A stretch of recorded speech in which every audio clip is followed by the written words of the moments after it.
This is Margaret Ledford with Engage at GableStage, and this week joining me is Colin McPhillamy, whose Engage project is Stars in the Bard. So how did you get into this crazy thing called theater? Well, it was an accident, really. I sort of backed into a door one day. No, what it was I've always known what I wanted to do in life. When I was 3, I wanted to be a train driver. And then soon after that, I wanted to be a milkman. When I was about 5, I said to my mother one time, "What's that?" And she said, "It's the moon." And I thought, I know, I'll be an astronomer. And that went on till I was about 10. I was really deep into it. I thought, I'm going to be an astronomer and look at stars. But then I got the bug from the other kind of stars. I think, you know what it was, I was about 11, I was taken to see a performance of Charlie's Aunt, which is a late 19th century British farce in which a young man pretends to be someone's aunt. And there's the line that keeps repeating is, "I'm Donna Lucia Delvadores from Brazil, where the nuts come from." Anyway, Tom Courtenay was playing the aunt, and I was taken by the mother of a friend of mine. He wanted to be an actor. His parents were actors, and she was an actress. She took us to this theater in the West End, and it was so funny that my face was painful. I'd laughed so much. I didn't know you could laugh like that. And we were taken backstage after the show into this magical world. And they had a friend in the show. And we went into the dressing room, and there were cards all over the mirrors, and the light was sort of soft and glowing. And the actor was kind of this strange person who was like eccentric and funny and a little bit sort of frightening and exotic. And I thought, oh, wow, what's all this about? Maybe I could have some. Anyway, it was fully 30 years later before I got to play that same part in a production of Charlie's Aunt in America at the Guthrie. But so what happened was then I put being an astronomer on hold. I parked it. But as time went by, I realized that I really didn't have the mathematical ability to be an astronomer, nor did I have the understanding of physics, although I tried. I did try. Once I played the great quantum physicist, Niels Bohr, and to prepare for the role, I bought a volume called Quantum Physics for Dummies. And I managed to get through 4 pages, count them, 4 pages. And then I thought, no, you're just going to have to fake it. but I did come away with a couple of startling insights from quantum physics. One is that a particle can also be a field. A particle can also be a wave. The implications of this are completely staggering, of course. The other thing is that if you have a cat named Schrödinger, or perhaps it's the other way around, you can be in more than one place at once.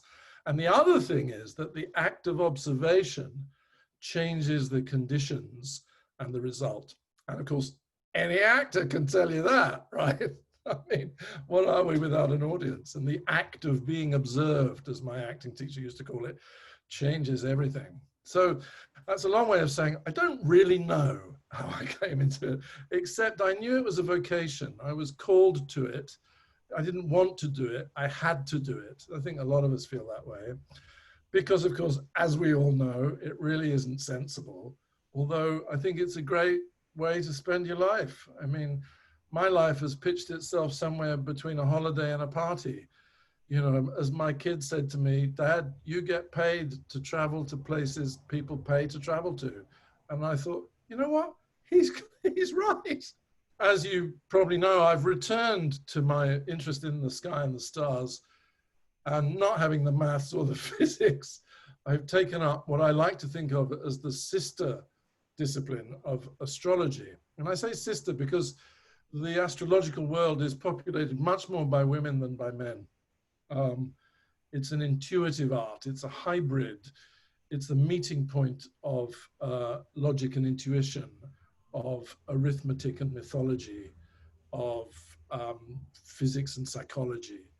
And of course, it's heresy in scientific circles to give astrology any credence. These people don't know what they're missing.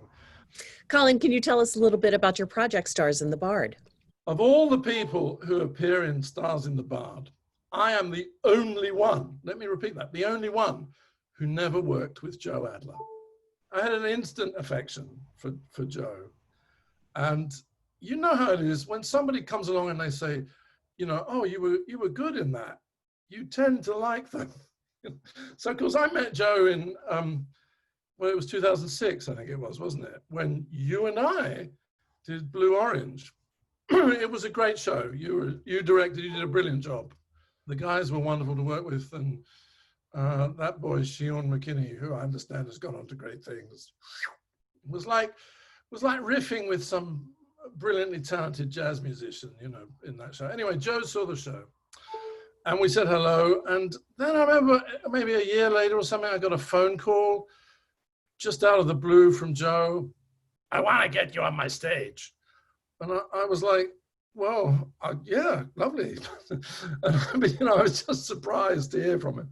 And this was a dialogue that repeated over the years. And I would keep saying, well, I'd love to, Joe, but, you know, and I was lucky enough to be busy. So I was never able to, except once he very kindly, as he did often, donated the space on a Monday night and allowed me to do a reading of a piece of my own. So we spent an hour, you know, with a cup of coffee, and he told me stories and we laughed. But I mean, I just warmed to him over these phone calls, and I saw a couple of his productions, which I liked. Since I discovered him, Shakespeare, I've always been keen on Shakespeare. When I was 12, I tried to read A Midsummer Night's Dream, and it took me 4 years. Because, you know, being fluent in Shakespeare doesn't come, it's like another language for most of us, right?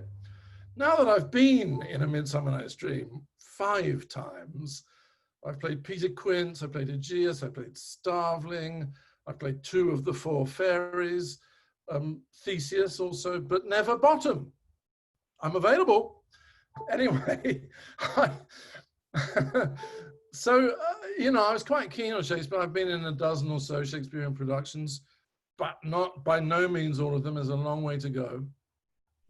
And when I started practicing as an astrologer professionally, I read a book called Shakespeare and the Stars, which is an astrological analysis of the, not only the references, but the astrological paradigm encouched in at least 7 of the plays, but in fact, of course, throughout the canon, peppered with astrological vocabulary, conjunct, square, planet, star, strike, you name it, it's all there.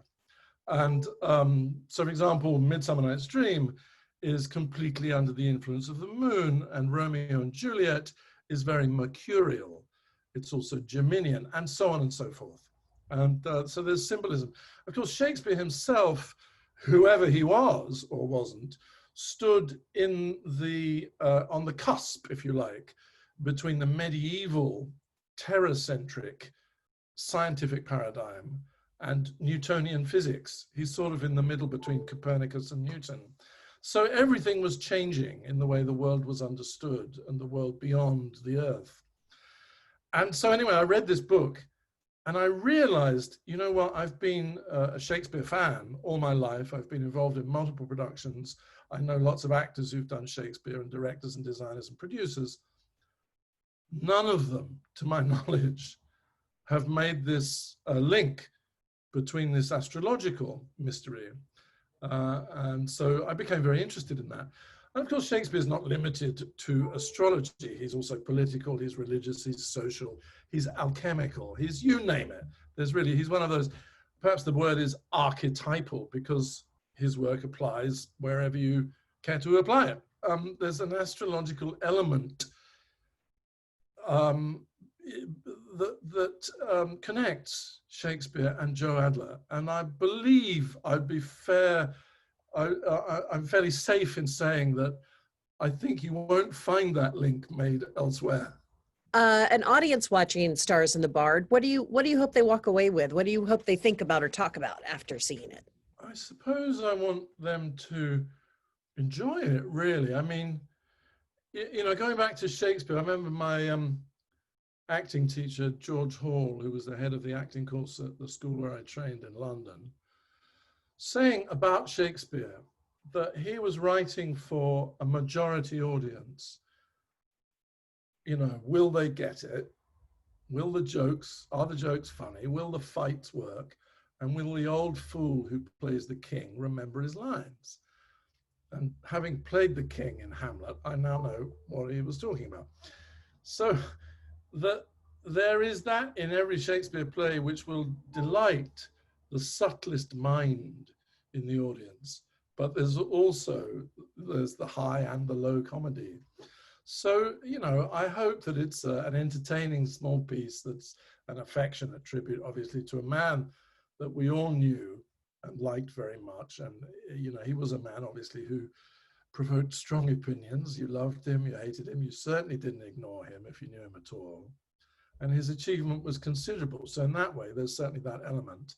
Apart from that, there is, of course, as you know, in the piece, I mean, it's quite special for me because,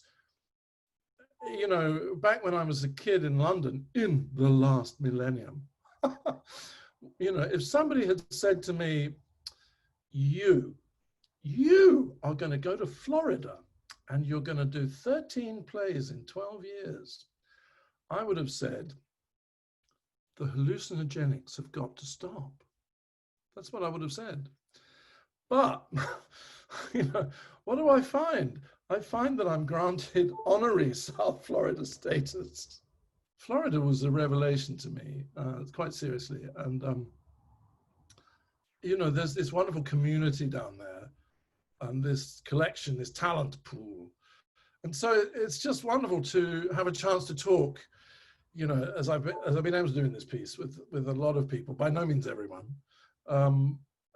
But to sort of reconnect with the community. Community, of course, is tremendously important.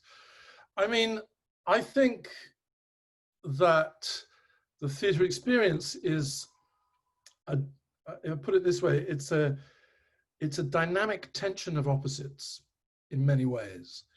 So, for example, the great British comedian Kenneth Williams said, there's a line that every actor must walk, and at one end is humility, and at the other end is arrogance. And it's true, you must have both. And equally, I'd say that part of the reason I wanted to become an actor was because I thought the theatre was peopled by free-spirited anarchists. And of course, that is true.